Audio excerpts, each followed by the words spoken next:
రంగారెడ్డి జిల్లా అబ్దుల్లాపూర్ మెట్ మండలం కోహెడలో నిర్మిస్తున్న ప్రపంచ స్థాయి ఫ్రూట్ మార్కెట్ కోసం రైతుల నుండి సేకరించిన భూములకు నష్టపరిహారం చెల్లించాలని డిమాండ్ చేస్తున్న భూ నిర్వాసితుల పక్షాన పోరాడుతున్న కోహెడ అఖిలపక్ష నాయకులను నేడు ఉదయం 5 గంటలకే పోలీసులు అక్రమంగా అరెస్టు చేసి నాగోల్ పోలీస్ స్టేషన్కు తరలించారు.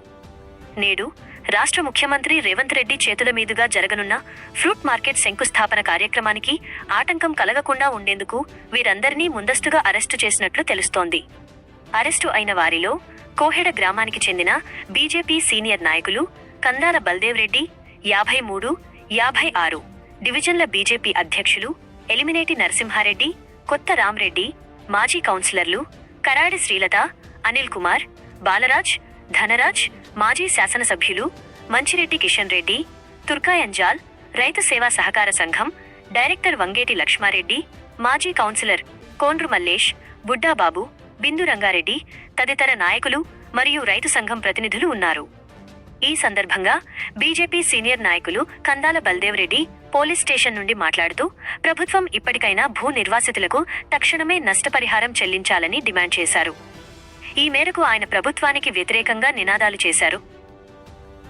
గత కొన్ని నెలల క్రితం నుంచి కోయడా భూబాధితుల పక్షాన భూ నిర్వాసితుల పక్షాన పోరాడుతున్నటువంటి కోయడా గ్రామానికి చెందినటువంటి అఖిలపక్ష నాయకులందరినీ ఈరోజు అక్రమంగా తీసుకువచ్చి నాగోల్ పోలీస్ స్టేషన్లో తరలించారు.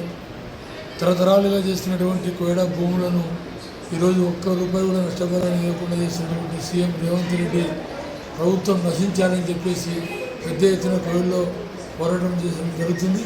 సో ఈ నేపథ్యంలో ఈరోజు అక్రమంగా ఉదయం నుంచే అరెస్టులు మొదలుపెట్టి అబ్దుల్లాపూర్ మెట్ పిఎస్ మరియు హైదరాబాద్ పిఎస్, నాగోల్ పిఎస్ పరిధిలో నాయకులందరినీ నిర్బంధించి ఈరోజు మీటింగ్ నిర్వహించుకుంటున్నారు. కావున దీన్ని తీవ్రంగా ఖండిస్తున్నాం. ఇప్పటికైనా ప్రభుత్వం భూ నిర్వాసితులకు వెంటనే ప్రతి ఎకరాకు 600 గజాల స్థలాన్ని కేటాయించాలని డిమాండ్ చేస్తూ ఉన్నాం. సో ఈ డిమాండ్ నెరవేరే వరకు మాకు అందరి పోరాటం కొనసాగుతుందని చెప్పేసి తెలియజేసుకుంటున్నాం. జై హింద్.